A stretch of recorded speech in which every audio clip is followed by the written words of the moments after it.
ಶ್ರೀ ಗುರುಭ್ಯೋ ನಮಃ. ಹರಿ ಓಂ. ಆಪಾದಮೌಲಿಪರ್ಯಂತಂ ಗುರುಣಾಂ ಆಕೃತಿಂ ಸ್ಮರೇತ್ ತೇನ ವಿಘ್ನಾಃ ಪ್ರಣಶ್ಯಂತಿ ಸಿದ್ಧ್ಯಂತಿ ಚ ಮನೋರಥಾಃ. ಶ್ರೀಮತೋ ರಾಘವೇಂದ್ರಸ್ಯ ನಮಾಮಿ ಪದಪಂಕಜೇ ಕಾಮಿತಾಶೇಷಕಲ್ಯಾಣ ಕಲನಾಕಲ್ಪಪಾದಪೋ ಜಲಜ್ಯೇಷ್ಠ ನಿಭಾಕಾರಂ ಜಗದೀಶ ಪದಾಶ್ರಯಂ ಜಗತೀತಲ ವಿಖ್ಯಾತಂ ಜಗನ್ನಾಥ ಗುರುನ್ ಭಜೆ. ಹರಿಕಥಾಮೃತಸಾರ ಗುರುಗಳ ಕರುಣದಿಂದ ಪನಿತು ಪೇಳುವೆ, ಪರಮ ಭಗವದ್ಭಕ್ತರು ಇದನ್ನು ಆದರದಿ ಕೇಳುವುದು. ಶ್ರೀರಮಣಿ ಕರಕಮಲ ಪೂಜಿತ ಚಾರು ಚರಣ ಸರೋಜ ಬ್ರಹ್ಮ ಸಮೀರ ವಾಣಿ ಫಣೀಂದ್ರವೀಂದ್ರ ಭವೇಂದ್ರ ಮುಖವಿನುತ ನೀರಜ ಭವಾಂಡೋದಯ ಸ್ಥಿತಿ ಕಾರಣನೆ ಕೈವಲ್ಯದಾಯಕ ನಾರಸಿಂಹನೆ ನಮಿಪೆ ಕರುಣಿಪು ದೆಮಗೆ ಮಂಗಳವಾ. ಮುಖ್ಯ ಪ್ರಾಣದೇವರ ಬ್ರಹ್ಮದೇವರ ಜ್ಞಾನ ಅತ್ಯಂತ ಅವಶ್ಯಕ. ಸಕಲ ಜೀವರಲ್ಲಿ ಕೂತು ಶ್ವಾಸಮಂತ್ರವನ್ನು ಜಪ ಮಾಡಿ ಸಕಲ ತತ್ವಾಭಿಮಾನಿ ದೇವತೆಗಳಿಗಿಂತ ಅದ್ಭುತವಾದ ಕೆಲಸವನ್ನು ಮಾಡುವ ಇವರ ವ್ಯಾಪಾರವನ್ನು ತಿಳಿಯುವುದು ಭಗವಂತನಿಗೆ ಅತ್ಯಂತ ಪ್ರಿಯವಾಗತ್ತೆ. ಹಾಗಾಗಿ ಇಂಥ ಮುಖ್ಯ ಪ್ರಾಣದೇವರ ಮಹಿಮೆಯನ್ನ ಬಹಳ ಪದ್ಯಗಳಲ್ಲಿ ಜಗನ್ನಾಥದಾಸರು ಹೇಳ್ತಾ ಇದ್ದಾರೆ. ಒಮ್ಮೆ ಹಿಂದಿನ 5ನೇ ಪದ್ಯವನ್ನು ನೋಡಿ ಮುಂದಕ್ಕೆ ಹೋಗೋಣ.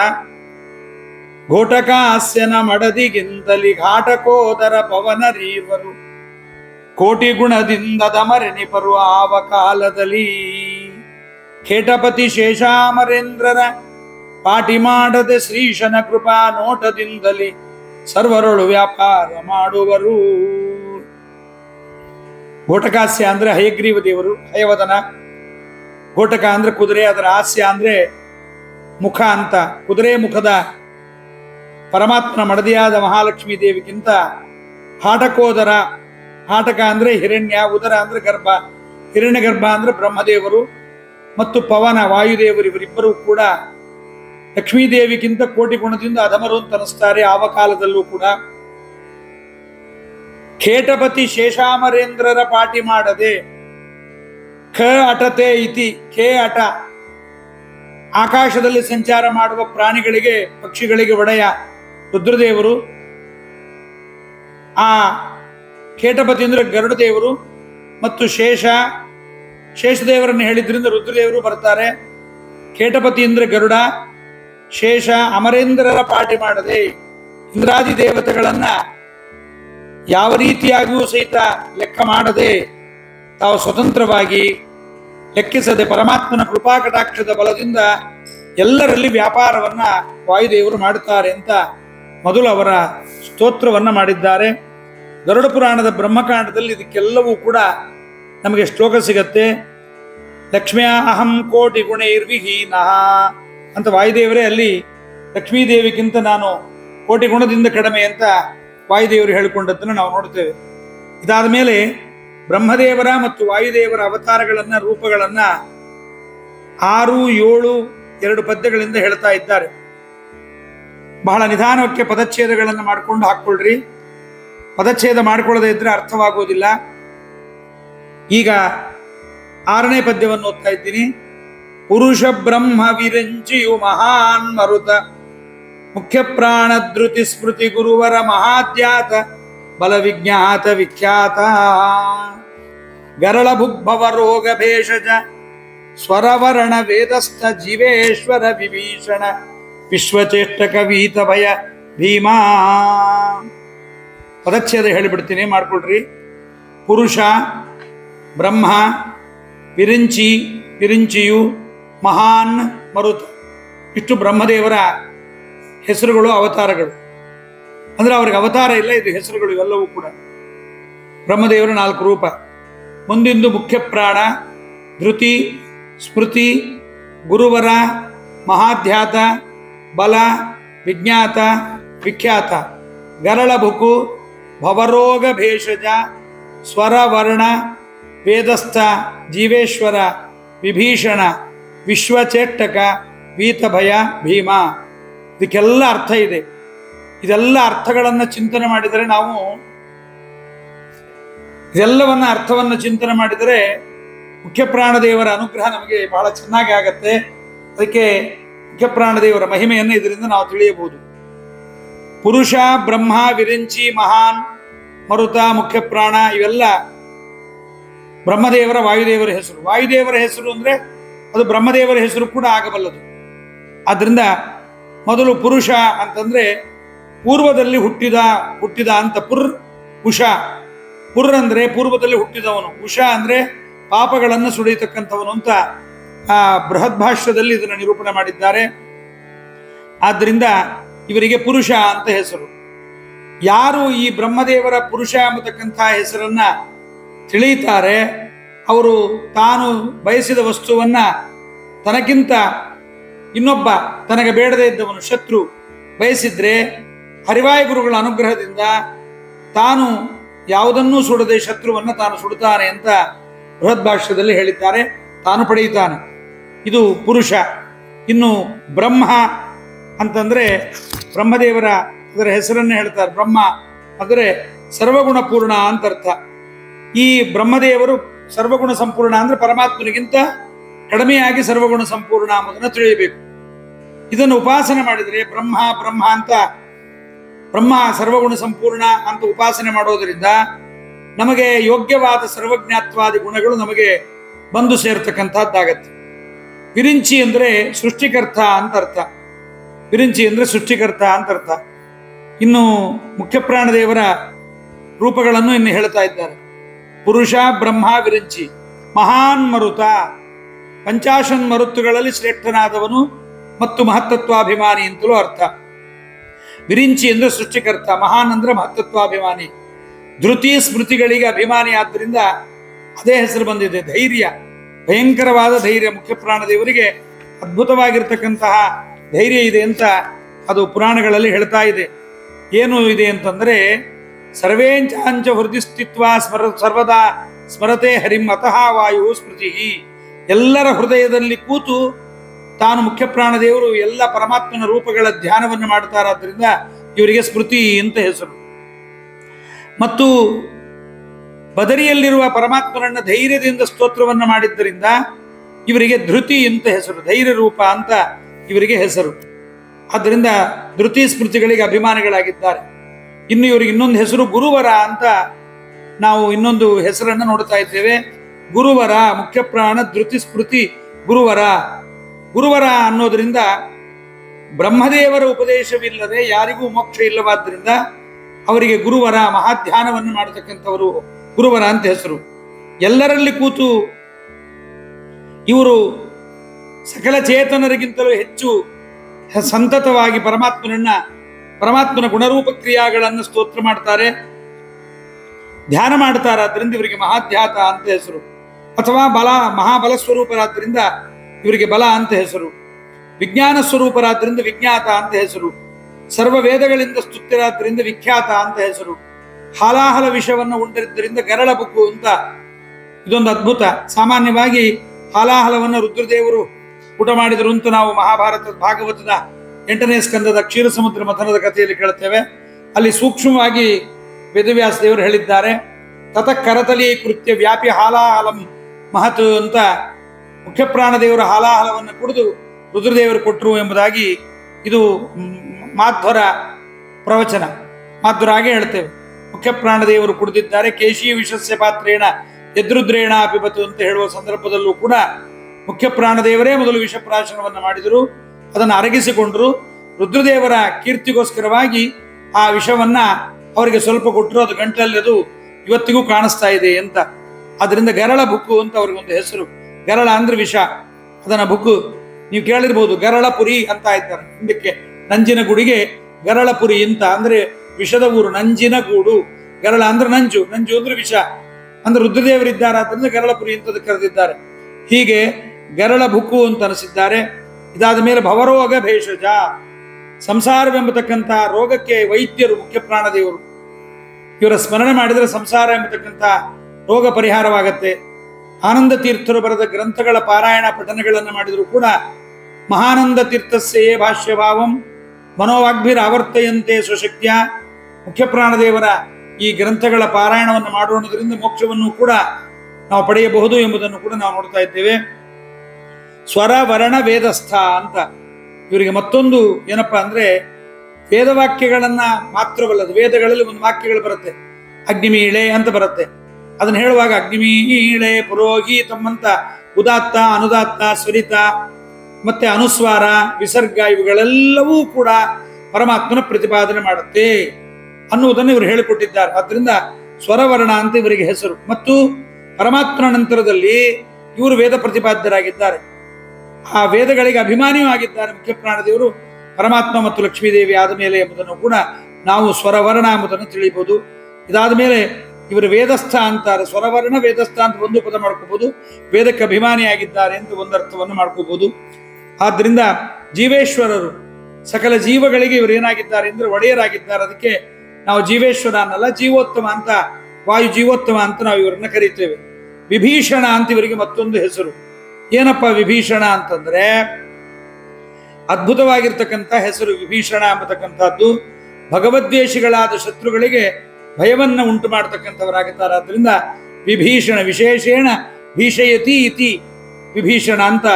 ಅದರಿಂದ ಈ ಒಂದು ಶ್ರೇಷ್ಠವಾಗಿರ್ತಕ್ಕಂಥ ಹೆಸರು ಅವರಿಗಿದೆ. ಇದನ್ನು ನಾವು ಸ್ಮರಣೆ ಮಾಡಿದರೆ, ವಿಭೀಷಣ ಅಂತ ಸ್ಮರಣೆ ಮಾಡಿದರೆ ವಾಯುದೇವರನ್ನ, ನಮ್ಮ ಶತ್ರುಗಳು ನಮ್ಮ ಬಗ್ಗೆ ಭಯ ಪಡ್ತಾರೆ, ನಮಗೆ ಯಾವುದೇ ವಿಧವಾಗಿರ್ತಕ್ಕಂಥ ಭಯಗಳು ಉಂಟಾಗೋದಿಲ್ಲ ಎಂಬುದನ್ನ ನಾವು ತಿಳಿಯಬಹುದು.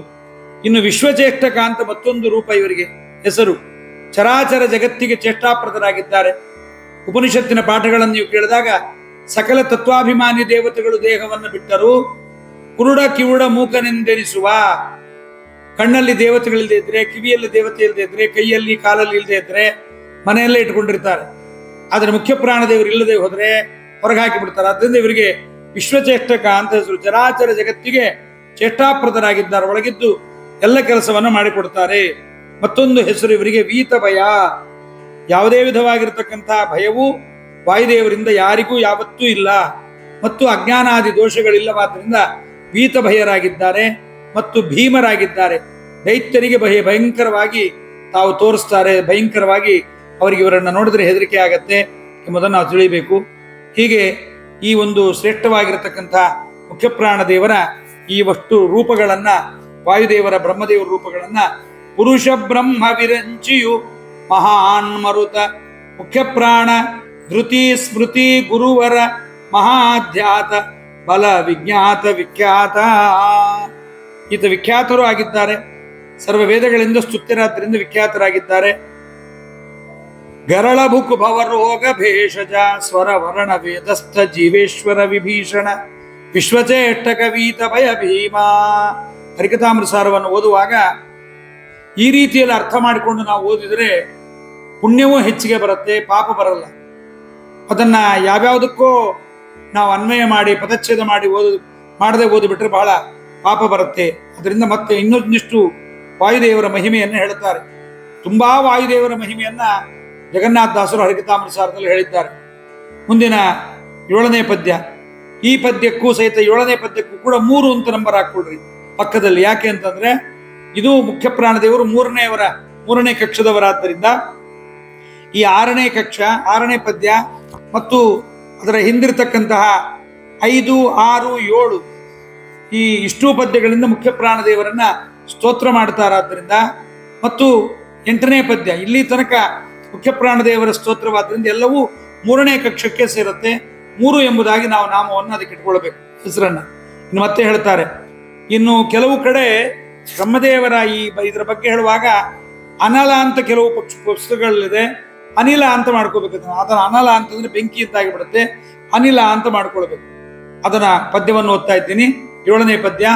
ಅನಿಲ ಸ್ಥಿತಿ ವೈರಾಗ್ಯ ನಿಧಿರೋಚನ ವಿಮುಕ್ತಿಗ ನಂದ ದಶಮತಿ ಅನಿಮಿಶೇಷ ಅನಿದ್ರಾ ಶುಚಿ ಸತ್ವಾತ್ಮಕ ಶರೀರ ಅಣು ಮಹದ್ರೂಪ ಆತ್ಮಕಾಮೃತ ಹನುಮದಾದ್ಯವತಾರ ಪದ್ಮಾಸನ ಪದವಿ ಸಂಪ್ರಾಪ್ತ ಪರಿಸರ ಆಖಣಾಶ್ಮ ಸಮ. ಅನೇಕರು ನಾವ್ಯಾಕೆ ಸುಮಧ್ವಿಜ ಓದಬಾರ್ದು, ನಾವ್ಯಾಕೆ ವಾಯುದೇವರ ಬಳಿತ ಸೂಕ್ತ ಹೇಳಬಾರ್ದು, ಯಾಕೆ ಬೇಕು ಹೆಂಗಸರಿಗೆ? ಅರ್ಥ ಮಾಡಿಕೊಳ್ಳದೆ ಇದ್ದ ಗಂಡಸರಿಗೆ ಅದು ಪ್ರಯೋಜನವಿಲ್ಲ, ಬರೀ ಹೇಳಲಿಕ್ಕೆ ಅಧಿಕಾರ ಇದೆ, ಅರ್ಥ ಮಾಡಿಕೊಳ್ಳದೆ ಇದ್ರೆ ಏನು ಪ್ರಯೋಜನ? ಅದಕ್ಕೆ ಹೆಂಗಸರು ಕೂಡ ಹರಿಕಥಾಮೃತ ಸಾರದ ಪಾರಾಯಣದಿಂದ ಸಕಲ ವೇದಗಳ ಸಕಲ ಉಪನಿಷತ್ತುಗಳ ಪಾರಾಯಣವನ್ನು ಮಾಡಿದ ಪುಣ್ಯ ಬರಲಿ ಎಂಬತಕ್ಕಂಥ ದೃಷ್ಟಿಯಿಂದ ಜಗನ್ನಾಥದಾಸರು ಇದನ್ನೆಲ್ಲ ಬರೆದಿದ್ದಾರೆ ಎಂಬುದನ್ನು ವ್ಯಾಸದಾಸ ಸಿದ್ಧಾಂತ ಕೌಮುದೀಕಾರರು ಜಮ್ಮುಖಂಡಿ ವಾದರಾಚಾರ್ಯ ಇದನ್ನು ಬರೆಯುತ್ತಾರೆ. ಸ್ತ್ರೀಯರು ಇದನ್ನು ಪಾರಾಯಣ ಮಾಡುವುದರಿಂದ ವೇದ ಪಾರಾಯಣದ ಫಲ ನಮಗೆ ಬರುತ್ತೆ. ವೇದವನ್ನೇ ಪಾರಾಯಣ ಮಾಡಬೇಕು ಎಂಬುದಾಗಿ ಎಂದಿಗೂ ಇಲ್ಲ. ವೇದ ಪಾರಾಯಣ ಮಾಡಿ ಪಾಪವನ್ನು ಕಟ್ಟಿಕೊಳ್ಳಬೇಕಾಗಿಲ್ಲ. ಆದ್ದರಿಂದ ನಾವು ಖಂಡಿತವಾಗಿ ಈ ಜಗನ್ನಾಥದಾಸರು ಹೇಳಿದ ಪರಮಾತ್ಮ ವಾಯುದೇವರ ನಾಮಗಳ ಸ್ಮರಣೆಯನ್ನು ಮಾಡಬಹುದು ಅಂತ ಪದಚ್ಛೇದವನ್ನು ಹೇಳ್ತೀನಿ. ಅನಿಲ, ಸ್ಥಿತಿ, ವೈರಾಗ್ಯ ನಿಧಿ, ರೋಚನ, ಕಾಮ ಹಾಕ್ಕೊಳ್ತಾ ಹೋಗ್ರಿ ಎಲ್ಲರೂ ಸಹಿತ. ಅನಿಲ, ಸ್ಥಿತಿ, ವೈರಾಗ್ಯ ನಿಧಿ, ರೋಚನ, ವಿಮುಕ್ತಿಗ, ನಂದ, ದಶಮತಿ, ಅನಿಮಿಶೇಷ, ಅನಿದ್ರ. ಅನಿಮಿಶೇಷ ನಿದ್ರ ಅಂತ ಸವರ್ಣ ದೀರ್ಘ ಸಂಗೀತ ಮಾಡಿದ್ದಾರೆ. ಅನಿಮಿಶೇಷ, ಅನಿದ್ರ, ಶುಚಿ, ಸತ್ವಾತ್ಮಕ ಶರೀರ, ಅಣು ಮಹದ್ರೂಪಾತ್ಮಕ, ಒಂದೇ ಪದ. ಅಮೃತ, ಅಣು ಮಹದ್ರೂಪಕ, ಅಣು ಮಹದ್ರೂಪಾತ್ಮಕ ಅಮೃತ ಅಂತ ಮಾಡಿದ್ದಾರೆ. ಅಣು ಮಹದ್ರೂಪ ರೂಪಕ ಅಮೃತ, ಹನುಮದಾದಿ ಅವತಾರ, ಪದ್ಮಾಸನ ಪದವಿ ಸಂಪ್ರಾಪ್ತ, ಪರಿಸರ, ಆಕಣಾಶ್ಮ ಸಮ ಅಂತ ಇವೆಲ್ಲ ವಾಯುದೇವರ ಹೆಸರು. ಬಹಳ ಅದ್ಭುತವಾಗಿರತಕ್ಕಂಥ ಹೆಸರುಗಳನ್ನ ಇಲ್ಲಿ ಜಗನ್ನಾಥದಾಸರು ನಮಗೆ ಕೊಟ್ಟಿದ್ದಾರೆ.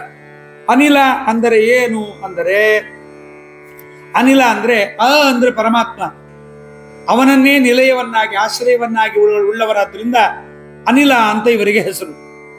ಮತ್ತು ಇವರಿಗೆ ಸ್ಥಿತಿ ಅಂತ, ಪ್ರಾಣಿಗಳ ದೇಹ ಇರಬೇಕಾದರೆ ಇವರಿದ್ದರೆ ದೇಹ ಇರುತ್ತೆ, ಇವರಿಲ್ಲದೆ ಇದ್ರಿಲ್ಲ. ಮುಖ್ಯ ಪ್ರಾಣದೇವರು ಎಲ್ಲಿರ್ತಾರೋ ಅಲ್ಲಿ ಪರಮಾತ್ಮ ಬರ್ತಾನೆ, ಮುಖ್ಯ ಪ್ರಾಣದೇವರಿಲ್ಲದೆ ಜಾಗದಲ್ಲಿ ಪರಮಾತ್ಮ ಬರೋದಿಲ್ಲ. ಆದ್ದರಿಂದ ಸ್ಥಿತಿಗೆ ಅಭಿಮಾನರಾಗಿದ್ದಾರೆ ಮತ್ತು ವೈರಾಗ್ಯಾಭಿಮಾನಿಗಳಾಗಿದ್ದಾರೆ. ಆದ್ದರಿಂದ ಇವರಿಗೆ ವೈರಾಗ್ಯ ನಿಧಿ ಎಂಬುದಾಗಿ ಇವರನ್ನು ಕರೆದಿದ್ದಾರೆ. ಏನು ವೈರಾಗ್ಯ ಅಂತಂದರೆ ಕಾಮ್ಯಕರ್ಮ ತ್ಯಾಗಾತ್ ವೈರಾಗ್ಯ. ವ್ಯಾಸದಾಸ ಸಿದ್ಧಾಂತ ಕೌಮುದಿಕಾರರು ಬರೀತಾರೆ, ಕಾಮ್ಯಕರ್ಮಗಳನ್ನು ಬಿಟ್ಟಿದ್ದಾರೆ. ಕಾಮ್ಯಕರ್ಮಗಳನ್ನು ಮಾಡಬಾರದು. ರಾಯರಿಗೆ ಸೇವೆ ಮಾಡೋದು, ಪರಮಾತ್ಮನ ಸೇವೆ ಮಾಡೋದು, ಬಂಗಾರ ಬೇಕು ಬೆಳ್ಳಿ ಬೇಕು ಅಂತ ಕೇಳಬಾರದು. ಜಗನ್ನಾಥದಾಸರು ಹೇಳ್ತಾರೆ, ಕ್ಷೋಣಿಪತಿ ಸುತನೆಂದೆನಿಸಿ ಕೈ ದುಗ್ಗಹಾಣಿ ಕೊಡ್ಡುವ ತೆರದಿ ಸುಮನಸಧೇನು ಮನೆಯೊಳಗಿರಲು ಗೋಮಯ ಬಯಸಿದಂತೆ. ಕಾಮಧೇನುವನ್ನು ಮನೆಯಲ್ಲಿ ಕಟ್ಟಿಕೊಂಡು ಸಗಣಿಗೋಸ್ಕರ ಉಪಯೋಗಿಸಿಕೊಂಡ್ರೆ ಎಷ್ಟು ಮೂರ್ಖತನವೋ ಹಾಗೆ ಪರಮಾತ್ಮನಲ್ಲಿ ಕಾಮ್ಯಕರ್ಮವನ್ನು ಮಾಡಬಾರದು. ಇದು ಬೇಕು ಅಂತ ಕೇಳಬಾರದು. ಭಗವಂತ ನಮ್ಮ ಅಪೇಕ್ಷೆ ಇಲ್ಲದೆ ಒಳ್ಳೆಯ ಮಾನವ ದೇಹವನ್ನು ಕೊಟ್ಟಿದ್ದಾನೆ, ಇದರ ಸಾರ್ಥಕವನ್ನು ಮಾಡಿಕೊಳ್ಬೇಕು. ಇದನ್ನ ಅದಕ್ಕೆ ಅವರಿಗೆ ವೈರಾಗ್ಯ ನಿಧಿ ಅಂತ ಹೆಸರು. ಇಡೀ ಬ್ರಹ್ಮಾಂಡವನ್ನು ಪರಮಾತ್ಮನಿಗೆ ಅರ್ಪಣೆ ಮಾಡಿದ ವೈರಾಗ್ಯಶಾಲಿಗಳಾಗಿದ್ದಾರೆ. ಆದ್ದರಿಂದ ಇವರಿಗೆ ಈ ರೀತಿಯಾಗಿರ್ತಕ್ಕಂಥ ಹೆಸರು ಬರತಕ್ಕಂಥದ್ದಾಗಿದೆ. ಮತ್ತು ಯೋಗಿನಾಂ ಹೃದಯೇ ಸ್ಥಿತ್ವ ವೈರಾಗ್ಯಂ ಸಂಜನಯತಿ. ಸಜ್ಜನರ ಹೃದಯದಲ್ಲಿ ಕೂತು ವೈರಾಗ್ಯವನ್ನು ಸಾಂಸಾರಿಕ ವಿಷಯಗಳಲ್ಲಿ, ಪ್ರಾಪಂಚಿಕ ವಿಷಯಗಳಲ್ಲಿ, ದೇಹಾದಿಗಳ ಬಗ್ಗೆ, ಧನಕನಕ ವಸ್ತುಗಳ ಬಗ್ಗೆ, ಮನೆ ಮಡದಿ ಮಕ್ಕಳ ಬಗ್ಗೆ ವೈರಾಗ್ಯವನ್ನು ಹುಟ್ಟಿಸ್ತಾರಾದ್ರಿಂದ ಇವರಿಗೆ ವೈರಾಗ್ಯ ನಿಧಿ ಅಂತ ಹೆಸರು. ನಮಗೇನಾರು ವೈರಾಗ್ಯ ಬರಬೇಕಾಗಿರುತ್ತೆ. ಎಲ್ಲರಿಗೂ ಇವಾಗ ವಯಸ್ಸು 50-60 ಮೇಲೆ ಬಂದಾಗ ವೈರಾಗ್ಯ ಪ್ರಾರಂಭ ಆಗುತ್ತೆ. ಮಗ, ಸೊಸೆ, ದೇಹ ಎಲ್ಲ ವಿರೋಧ ಮಾಡಲಿಕ್ಕೆ ಪ್ರಾರಂಭ ಮಾಡುತ್ತೆ. ದೇಹ ಹೇಳಿದ ಮಾತು ಕೇಳಲ್ಲ, ಮಕ್ಕಳು ಹೇಳಿದಂತೆ ಇರಲ್ಲ, ಸೊಸೆ ಹೇಳಿದಂತೆ ಇರಲ್ಲ, ಗಂಡ ಹೇಳಿದ ಮಾತು ಕೇಳಲ್ಲ, ಹೆಂಡತಿ ಹೇಳಿದ ಮಾತು ಕೇಳಲ್ಲ, ಬಂಧುಗಳು ಕೇಳಲ್ಲ. ಎಲ್ಲದಕ್ಕಿಂತ ಹೆಚ್ಚಾಗಿ ನಮ್ಮ ದೇಹವೇ ನಮಗೆ ವಿರೋಧ ಮಾಡುತ್ತೆ. ನಾನಾ ರೋಗಗಳನ್ನು ತಂದುಕೊಳ್ಳುತ್ತೆ ದೇಹ. ಆದರೂ ಆ ದೇಹ ಮೇಲೆ ಅಭಿಮಾನ ಬಿಡೋದಿಲ್ಲ. ಅದಕ್ಕೆ ವೈರಾಗ್ಯವನ್ನು ಪಡೆಯಬೇಕು. ವೈರಾಗ್ಯವನ್ನು ಪಡೆಯಬೇಕಾದ್ರೆ ಮುಖ್ಯ ಪ್ರಾಣದೇವರನ್ನ ನಾವು ಯಾವತ್ತೂ ಕೂಡ ವೈರಾಗ್ಯ ನಿಧಿ ಅಂತಲೇ ಅವರನ್ನು ನಾವು ಆಶ್ರಯ ಮಾಡಿದರೆ ಕಾಮ್ಯಕರ್ಮಗಳನ್ನು ಬಿಡಿಸಿ ಪರಮಾತ್ಮನ ಕಡೆಗೆ ಮನಸ್ಸನ್ನು ಕೊಡ್ತಾರೆ. ನಾವು ಯಾರ್ಯಾರನ್ನು ಆಶ್ರಯ ಮಾಡ್ತೀವಿ? ಹೆಂಡತಿ ಆಶ್ರಯ ಗಂಡನಿಗೆ, ಗಂಡನ ಆಶ್ರಯ ಹೆಂಡತಿಗೆ, ಹೆಂಡತಿ ಗಂಡಂದರಿಗೆ ಮಕ್ಕಳ ಆಶ್ರಯ ಅಂತ. ಯಾರಿಗ್ಯಾರು ಆಶ್ರಯವಲ್ಲ ಅನ್ನೋದನ್ನು ತಿಳಿಸಲಿಕ್ಕೆ ಅನಿಲ ಅನ್ನುವ ಶಬ್ದವನ್ನು ಹೇಳಿದ್ದಾರೆ. ಅಂದ್ರೆ ಪರಮಾತ್ಮ, ಅವನೇ ನಮಗೆ ನಿಲಯ, ಆಶ್ರಯ ಎಂಬುದಾಗ ಆ ಮುಖ್ಯ ಪ್ರಾಣದೇವರನ್ನು ತಿಳಿಬೇಕು. ಇನ್ನು ಮುಖ್ಯ ಪ್ರಾಣದೇವರಿಗೆ ಮತ್ತೊಂದು ಹೆಸರು ಜ್ಞಾನೇ ವಿರಾಗೆ ಹರಿಭಕ್ತಿ ಭಾವೇ ಧೃತಿಸ್ಥಿತಿ ಪ್ರಾಣ ಬಲೇಶು ಯೋಗೆ ಉದ್ಧೌಚನಾನ್ಯೋ ಹನುಮತ್ ಸಮಾನ ಕುಮಾನ್ ಕದಾಚಿತ್ ಕ್ವಚಕಶ್ಚನೈವ ಅಂತ ಒಂದು ಪದ ಇದೆ. ಅದರಲ್ಲೂ ಕೂಡ ಆ ವೈರಾಗ್ಯ ನಿಧಿ ವಿರಕ್ತಿ ಸಮುದ್ರರು ಇವರು ಅಂತ ಹೇಳಿದ್ದಾರೆ. ಇವರು ಶ್ವಾರೋಚ ಮನ್ವಂತರದಲ್ಲಿ ಇಂದ್ರ ಪದವಿಯನ್ನ ಆಳಿದ್ದಾರಾದ್ರಿಂದ ಇವರಿಗೆ ರೋಚನ ಅಂತ, ಅದು ಇಂದ್ರ ಪದವಿಯಲ್ಲಿ ಬಂದವರಿಗೆ, ಆದ್ರಿಂದ ಅವರಿಗೆ ರೋಚನ ಅಂತ, ರೋಚನ ನಾಮಕನಾದ ಪರಮಾತ್ಮ ಇಂದ್ರ ಪದವಿಯನ್ನು ಆಳಿದ್ದಾನೆ. ಇನ್ನು ವಿಮುಕ್ತಿಗ ಅಂತ ಮುಖ್ಯ ಪ್ರಾಣದೇವರು ಪರಮಾತ್ಮನ ಆಜ್ಞೆಯಂತೆ ಎಲ್ಲ ಮುಕ್ತರ ಅಭಿವ್ಯಕ್ತಿ ಸ್ವರೂಪಾನಂದದಲ್ಲಿ ಅಭಿಮಾನಿಯಾಗಿ ಆವೇಶವನ್ನು ಹೊಂದಿ ಎಲ್ಲರಿಗೂ ಅನುಗ್ರಹವನ್ನು ಮಾಡುತ್ತಾರೆ. ಅದಕ್ಕೆ ರಾಘವೇಂದ್ರ ಸ್ವಾಮಿಗಳು ದೇವರ ಮುಂದೆ ಜೀವರನ್ನು ನಿಲ್ಲಿಸಿ ಏನಂ ದೀನಂ ದೂನಂ ಅನಾಥಂ ಶರಣಾಗತಮೇನ ಮುದ್ಧರೇತಿ ವಿಜ್ಞಾಪನ ಕರ್ತೃಣಾಂ. ಪರಮಾತ್ಮನ ಮುಂದೆ ನಿಂತು ನಮಗೋಸ್ಕರವಾಗಿ ಪ್ರಾರ್ಥನೆ ಮಾಡ್ತಾರೋ ವಾಯುದೇವರು, ಸ್ವಾಮಿ ಸಂಸಾರದಲ್ಲಿ ಬಹಳ ದುಃಖಪಟ್ಟು ಬಂದಿದ್ದಾನೆ, ಬಹಳಷ್ಟು ಪೆಟ್ಟುಗಳನ್ನು ತಿಂದಿದ್ದಾನೆ, ಇವನನ್ನು ಉದ್ಧಾರ ಮಾಡು ಅಂತ ನಮಗಾಗಿ ಪರಮಾತ್ಮನ ಬಳಿಯಲ್ಲಿ ಪ್ರಾರ್ಥನೆ ಮಾಡುತ್ತಾರೆ. ಆದ್ದರಿಂದ ಇವರು ವಿಶೇಷೇಣ ಮುಕ್ತಿಂ ಗಮಯತಿ, ನಮಗೆ ಆನಂದವನ್ನು ಕೊಡ್ತಾರೆ, ಭಗವದಾಜ್ಞೆಯಿಂದ ನಮಗೆ ಮುಕ್ತಿ ಪ್ರದಾತರಾಗಿದ್ದಾರೆ. ವಾಯುಶ್ಚ ತದನುಜ್ಞೆಯ ಅಂತ ಹೇಳಿದ್ದರಿಂದ ಇವರು ಮುಕ್ತಿ ಪ್ರದಾತರು ಎಂಬುದಾಗಿ ತಿಳಿಯಬಹುದು. ಮತ್ತೆ ಇವರಿಗೆ ಮತ್ತೊಂದು ಹೆಸರು ಉಂಟು, ನಂದ ಅಂತ. ನಂದ ಅಂದ್ರೆ ಆನಂದ ತೀರ್ಥರು ಅಂತ. ಆನಂದ ತೀರ್ಥರು, ದಶಮತಿ, ಪೂರ್ಣಪ್ರಜ್ಞರು ಅಂತ. ದಶಮತಿ ಅಂದ್ರೆ ಪೂರ್ಣಪ್ರಜ್ಞರು ಹೆಂಗಾಗತ್ತೆ ಅಂದ್ರೆ, ದಶ ಅಂದ್ರೆ ಪೂರ್ಣ, ಮತಿ ಅಂದ್ರೆ ಪ್ರಜ್ಞ. ಪೂರ್ಣಪ್ರಜ್ಞರು, ಪರಿಪೂರ್ಣವಾದ ಜ್ಞಾನವುಳ್ಳವರು. ಇವರು ತಮ್ಮ ಅವತಾರಗಳಲ್ಲಿ ಎಲ್ಲಾ ಕಡೆಯಲ್ಲಿ ತೋರಿಸಿದ್ದಾರೆ. ಹನುಮನಾದಾಗ, ಭೀಮನಾದಾಗ, ಮಧ್ವರಾದಾಗ. ಹನುಮನಾದಾಗ ತಾವು ದೊಡ್ಡ ಜ್ಞಾನಿಗಳು, ಭಗವಂತನ ಬಗ್ಗೆ ಅವರಿಗೆ ತಿಳಿದಷ್ಟು ಯಾರಿಗೂ ತಿಳಿದಿಲ್ಲ. ರಾಮನ ಬಗ್ಗೆ ಸರಿಯಾಗಿ ತಿಳಿದ ಕೋತಿಗಳೆಲ್ಲ ಚಾಪಲ್ಯವನ್ನು ಮಾಡಿದಾಗ ತಾವು ಲಂಕಾಪಟ್ಟಣಕ್ಕೆ ಹೋಗಿ ರಾವಣನ ಸಂಹಾರ ಮಾಡಿ ರಾವಣನಿಗೆಲ್ಲವನ್ನು ಹೇಳಿ ಸೀತಾದೇವಿಯನ್ನು ತರುವುದರಲ್ಲಿ ದೊಡ್ಡ ಜ್ಞಾನವನ್ನು ಸಂಪಾದನೆ ಮಾಡಿ ತೋರಿಸಿದ್ದಾರೆ. ಮತ್ತು ಇವರು ಮತ್ತೇನು ಕೆಲಸ ಮಾಡಿದ್ದಾರೆ ಅಂತಂದ್ರೆ, ವಿಭೀಷಣನನ್ನು ಸ್ವೀಕಾರ ಮಾಡಬೇಕು ಅಂತಂದ್ರೆ ಎಲ್ಲರೂ ಬೇಡ ಅಂದ್ರೆ ಸ್ವೀಕಾರ ಮಾಡಲೇಬೇಕು ಅಂತ ಹೇಳ್ತಾರೆ.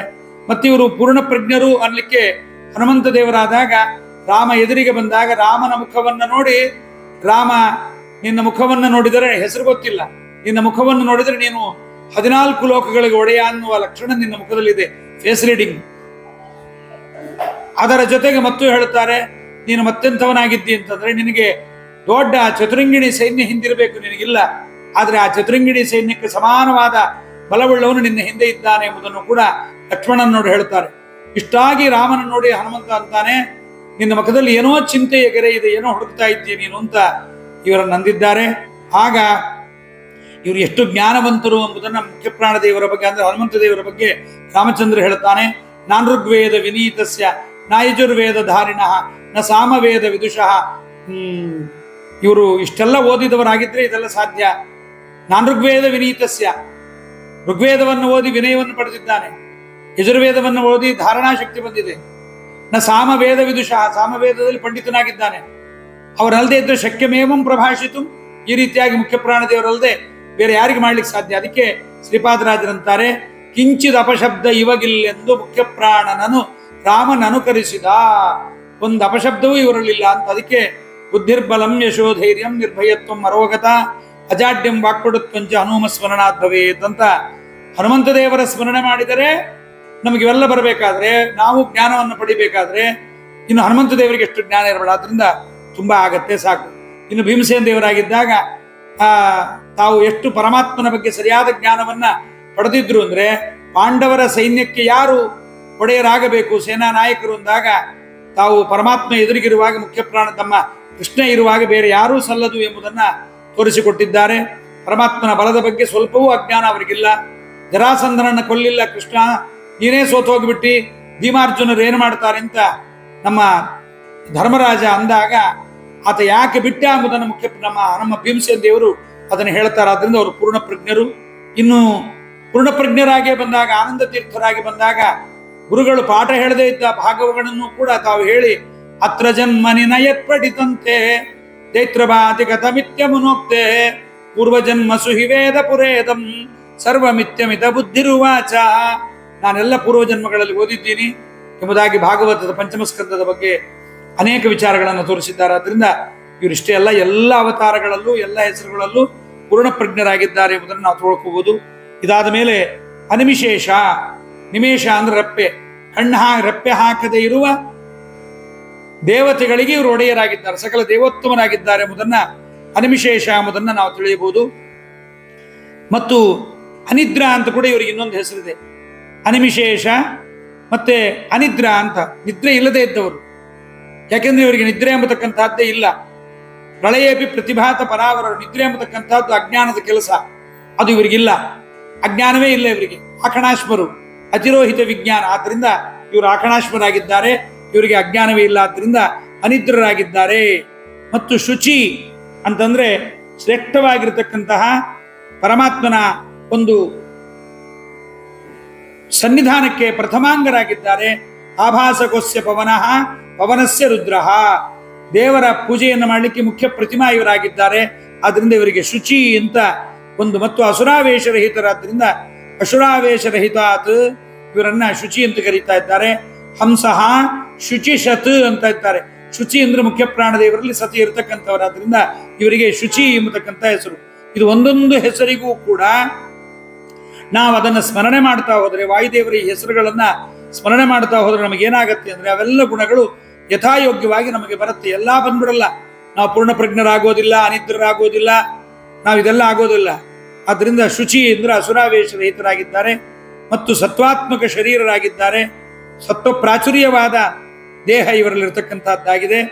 ಅದರಿಂದ ಹೀಗೆ ಇವರನ್ನ ಸತ್ವ ಮಹಾಸತ್ವ ಸೂಕ್ಷ್ಮ ಸತ್ವಶ್ಚತುರ್ಮುಖ ಅಂತ ಗೀತಾ ತಾತ್ಪರ್ಯದಲ್ಲಿ ಹೇಳಿದ್ದಾರೆ. ಪರಮ ಸಾತ್ವಿಕರಾಗಿದ್ದಾರೆ ಮುಖ್ಯ ಪ್ರಾಣದೇವರು. ಮತ್ತು ಅಣು ಮಹದ್ರೂಪಾತ್ಮಕ, ಸ್ಥೂಲ ಮತ್ತು ಮಹತ್ತತ್ವಾತ್ಮಕವಾದ ಶರೀರ.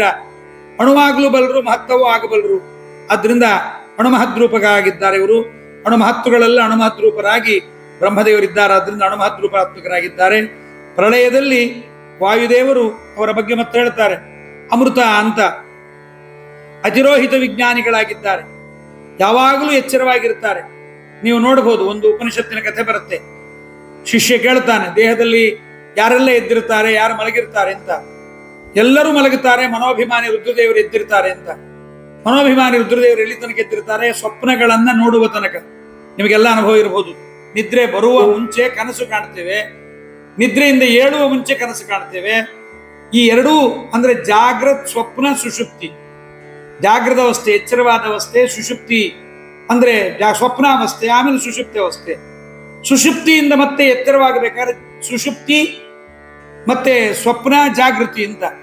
ಈ ಸ್ವಪ್ನಗಳನ್ನು ಬೀಳಿಸುವ ತನಕ ನಮ್ಮ ರುದ್ರದೇವರು ಎಚ್ಚರವಾಗಿರ್ತಾರೆ, ಮನೋಭಿಮಾನಿಗಳು. ಯಾಕಂದ್ರೆ ಮನಸ್ಸಿಗೆ ಗೊತ್ತಾಗಬೇಕದು.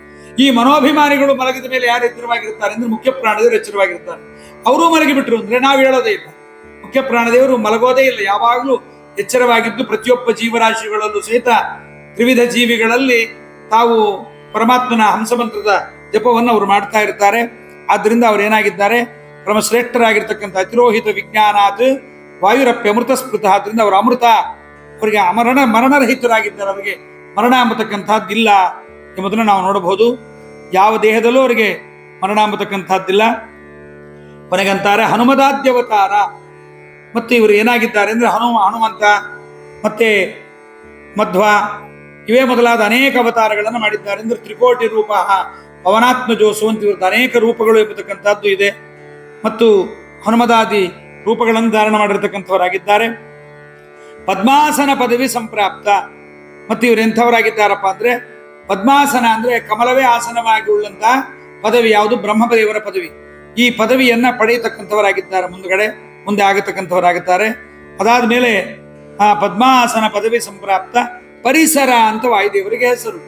ಪರಿಸರತಿ ಅಂದ್ರೆ ಪರಮಾತ್ಮನನ್ನ ಅನುಗ್ರಹದಿಂದ ಇಂದ್ರಿಯಾಭಿಮಾನಿ ದೇವತೆಗಳನ್ನು ಬಿಟ್ಟು ಸ್ವತಂತ್ರವಾಗಿ ಜೀವರ ಶರೀರದಲ್ಲಿ ಒಳಗೆ ಹೋಗೋದು, ಹೊರಗೆ ಬರೆದು ಮಾಡ್ತಾರೆ. ಅದರಿಂದ ಇವರಿಗೆ ಪರಿಸರ ಅಂತ ಹೆಸರು. ಅದಕ್ಕೆ ಮೊದಲ ಶೇಷದಾಸರು ಪರಿಸರ ನೀನಿರೆ ಹರಿತಾನಿರುವನು. ಪರಿಸರ ಅಂತ ದೇವರಿಗೆ ಹೆಸರು. ಪರಿಸರ ನೀನೆ ಅಂದ್ರೆ ಸುತ್ತಲೂ ಅಂತ ತಿಳ್ಕೊಂಡ್ಬಿಡ್ತಾರೆ. ಅಲ್ಲಿ ಪರಿಸರ ಅಂದ್ರೆ ಸುತ್ತಲೂ, ಅಂದ್ರೆ ಎಲ್ಲ ಕಡೆ ಸಂಚಾರ ಮಾಡ್ತಾರೆ. ಪರಿತ್ಯಜ್ಯ ಸರತಿ, ಪರಿತಃ ಸರತಿ. ಆದ್ರಿಂದ ಇವರಿಗೆ ಮುಖ್ಯ ಪ್ರಾಣದೇವರಿಗೆ ಪರಿಸರ ಅಂತ ಹೆಸರಾಗಿರ್ತಕ್ಕಂಥದ್ದು. ಮತ್ತು ಆಖಣಾಶ್ಮ ಅಂದ್ರೆ ವಜ್ರ ಸಮಾನವಾದ ದೇಹವುಳ್ಳವರು ಎಂಬುದಾಗಿ ಇವರನ್ನ ಇಷ್ಟು ಶ್ರೇಷ್ಠವಾದ ಹೆಸರುಗಳಿಂದ ಹೇಳಿದ್ದಾರೆ. ಪಾಠದಲ್ಲಿ ಇದಕ್ಕಿಂತ ಇನ್ನು ಹೆಚ್ಚಿಗೆ ಹೇಳಲಿಕ್ಕಾಗಲ್ಲ. ಈ ಪದಗಳಿಗೆಲ್ಲ ಇನ್ನೂ ಹೆಚ್ಚೆಚ್ಚು ಅರ್ಥಗಳಿದೆ. ಇಷ್ಟು ಮಾತ್ರ ಸಾಕು. ಮುಂದೆ ಒಂದು ಪದ್ಯದಿಂದ ವಾಯುದೇವರ ಈ ಒಂದು ಮಹಿಮೆಯನ್ನು ಹೇಳಿ ಮುಗಿಸ್ತಾರೆ. ಮುಂದಿನ ಪದ್ಯ, ಮಾತರಿಶ್ವ ಬ್ರಹ್ಮರು ಜಗನ್ಮಾತೆಗೆ ಅದಮಾಧೀನರಿನಿಪರು ಶ್ರೀ ತರುಣಿ ವಲ್ಲಭನು ಈರ್ವರೊಳಾವ ಕಾಲದಲ್ಲಿ ನೀತ ಭಕ್ತಿ ಜ್ಞಾನ ಬಲರೂಪಾತಿಶಯದಿಂದಿದ್ದು ಚೇತನಾಚೇತನಗಳು ವ್ಯಾಪ್ತರಿಣಿಪರು ತತ್ತದಾಕ್ವಯದಿ. ಮಾತರಿಶ್ವ ಬ್ರಹ್ಮರು ಪದಚ್ಛೇದ. ಮಾತರಿಶ್ವ ಬ್ರಹ್ಮರು ಜಗನ್ಮಾತೆಗೆ ಅಧಮ ಅಧೀನರಿಣಿಪರು ಶ್ರೀ ತರುಣಿ ವಲ್ಲಭನು ಈರ್ವರೊಳು ಆವಕಾಲದಲ್ಲಿ ನೀತ ಭಕ್ತಿ ಜ್ಞಾನ ಬಲರೂಪ ಅತಿಶಯದ ಅತಿಶಯದಿಂದಿದ್ದು ಚೇತನಾಚೇತನಗಳೊಳಗೆ ಚೇತನ ಮತ್ತು ಅಚೇತನಗಳೊಳಗೆ ವ್ಯಾಪ್ತರೆಣಿಪರು ತತ್ತದಾಕ್ವಯದಿ. ವಾಯುದೇವರ ಪರಮಾದ್ಭುತವಾದ ಮತ್ತೊಂದು ಮಹಿಮೆ ಹೇಳ್ತಾರೆ. ಇವರು ಏನಪ್ಪ ಇವರು ಅಂದ್ರೆ ಲಕ್ಷ್ಮೀದೇವಿಗಿಂತ ಅಧಮರು ಅಂತ ಅನ್ನಿಸ್ತಾರೆ. ಕೋಟಿ ಗುಣದಿಂದ ಅಧಮರಾಗಿರ್ತಕ್ಕಂಥವರಾಗಿದ್ದಾರೆ. ಆದ್ದರಿಂದ ಆ ಮಾತರಿಶ್ವ ಬ್ರಹ್ಮರು ಜಗನ್ಮಾತೆಗೆ ಅಧೀನರೆನಿಪರು. ಲಕ್ಷ್ಮೀದೇವಿಗೆ ಅಧೀನರಾಗೇ ಇವರೆಲ್ಲ ವ್ಯಾಪಾರವನ್ನು ಮಾಡಬೇಕು. ತಮ್ಮ ಎಲ್ಲ ಸಾಧನೆಯನ್ನ ಲಕ್ಷ್ಮೀದೇವಿ ಅಂತರ್ಗತನಾದ ಪರಮಾತ್ಮನಿಗೆ ಅರ್ಪಣೆಯನ್ನು ಮಾಡಬೇಕು ಎಂಬುದನ್ನ ನಾವು ತಿಳಿಬೇಕು. ಜಗನ್ಮಾತೆಗೆ ಅಧೀನರೆನಿಪರು ಶ್ರೀತರುಣಿ ವಲ್ಲಭನು. ಲಕ್ಷ್ಮೀದೇವಿಗೆ ಒಡೆಯನಾಗಿರ್ತಕ್ಕಂತಹ ಶ್ರೀತರುಣಿ ಲಕ್ಷ್ಮೀದೇವಿಗೆ ಒಡೆಯನಾಗಿರ್ತಕ್ಕಂತಹ ಪರಮಾತ್ಮ ಈರುವರಳು ಆವ ಕಾಲದಲ್ಲಿ ಅಂದ್ರೆ ಬ್ರಹ್ಮ ಮತ್ತು ವಾಯುದೇವರ ಒಳಗೆ ಇಬ್ಬರಲ್ಲೂ ಕೂಡ ಎಲ್ಲ ಕಾಲದಲ್ಲೂ ಇದ್ದು ಯಾವ ರೀತಿಯಿಂದ ನಿಯತವಾಗಿರ್ತಾರೆ ಎಲ್ಲ ಕಾಲದಲ್ಲಿ. ಭಕ್ತಿ ಜ್ಞಾನ ಬಲ ಎಂಬತಕ್ಕಂಥದ್ದು ಪರಮಾತ್ಮನ ಒಂದು 3 ರೂಪ. ಭಕ್ತಿ ಜ್ಞಾನ ಬಲ ಅಂತ. ಭಕ್ತಿಯಿಂದ ಮುಖ್ಯ ಪ್ರಾಣದೇವರಿಗೆ ಯಾಕಷ್ಟೊಂದು ಭಕ್ತಿ ಅಂತಂದ್ರೆ ಬ್ರಹ್ಮದೇವರಿಗೆ ಪರಮಾತ್ಮ ಭಕ್ತಿ ಎಂಬತಕ್ಕಂಥ ರೂಪದಿಂದ ಇದ್ದಾನೆ. ಯಾಕೆ ಅವ್ರಿಗೆ ಅಷ್ಟೊಂದು ಜ್ಞಾನ ಇದೆ, ಯಾರಿಗಿಲ್ಲದೆ ಇರೋಷ್ಟು ಜ್ಞಾನ ಅಂತಂದ್ರೆ ಅಷ್ಟೊಂದು ಜ್ಞಾನ ರೂಪದಿಂದ ಪರಮಾತ್ಮ ಇದ್ದಾನೆ. ಬಲ ರೂಪದಿಂದ ವಾಯುದೇವರಿಗಿರುವಷ್ಟು ಬಲ ಯಾರಿಗೂ ಇಲ್ಲ, ಅದರಿಂದ ಬಲರೂಪರಾಗಿದ್ದಾರೆ. ವಿಶೇಷವಾಗಿ ನೆಲೆಸಿದ್ದು ಚೇತನರಲ್ಲಿ ಅಚೇತನರಲ್ಲಿ ಅವರವರ ಏನೇನು ಹೆಸರಿದ ಆ ಹೆಸರುಗಳಿಂದ ತಮ್ಮಿಂದ ವ್ಯಾಪಾರಗಳನ್ನು ಮಾಡಿಸ್ತಾರೆ. ತಾವು ವ್ಯಾಪ್ತರು ಅಂತನಿಸಿದ್ದಾರೆ ಎಂಬುದನ್ನ. ಆದ್ದರಿಂದ ಈ ಇಷ್ಟೆಲ್ಲ ಯಾಕೆ ಹೇಳಿದ್ರು ಇವರು ಅಂತಂದ್ರೆ ಈ ಮುಖ್ಯ ಪ್ರಾಣದೇವರ ಸ್ತೋತ್ರವನ್ನು ಮಾಡಿದರೆ ಪರಮಶ್ರೇಷ್ಠವಾಗಿ ಪರಮಾತ್ಮನಿಗೆ ಸಂತೋಷವಾಗತ್ತಂತೆ. ಪರಮಾತ್ಮನ ಸಂತೋಷವಾಗಬೇಕು ಅಂದ್ರೆ ವಾಯುದೇವರ ಈ ಸ್ತೋತ್ರವನ್ನು ಮಾಡಲೇಬೇಕು. ವಾಯುದೇವರ ಈ ಸ್ತೋತ್ರವನ್ನು ಮಾಡೋದ್ರಿಂದ ಪರಮಾತ್ಮ ಸುಪ್ರೀತನಾಗುತ್ತಾನೆ ಅಂತ. ಹೀಗೆ 3ನೇ ಕಕ್ಷದ 1ನೇ ಕಕ್ಷ ಪರಮಾತ್ಮ, 2ನೇ ಕಕ್ಷ ಲಕ್ಷ್ಮೀದೇವಿ, 3ನೇ ಕಕ್ಷ ಬ್ರಹ್ಮವಾಯುಗಳು ಎಂಬುದನ್ನ ನಾವು ತಿಳಿಬೇಕು. ಇಲ್ಲಿಗೆ 8 ಪದ್ಯಗಳನ್ನು ಮುಖ್ಯ ಪ್ರಾಣ ನಮ್ಮ ಜಗನ್ನಾಥದಾಸರು ಮಾಡಿಕೊಟ್ಟಿದ್ದಾರೆ. ಮುಂದೆ ಸರಸ್ವತಿ ಭಾರತೀ ದೇವಿಯರ ಬಗ್ಗೆಯೂ ಕೂಡ ಹೇಳ್ತಾರೆ. ನೀವೆಲ್ಲರೂ ಕೂಡ ಶ್ರೀಕೃಷ್ಣಾರ್ಪಣಮಸ್ತು. ಹರೆಯೇ ನಮಃ.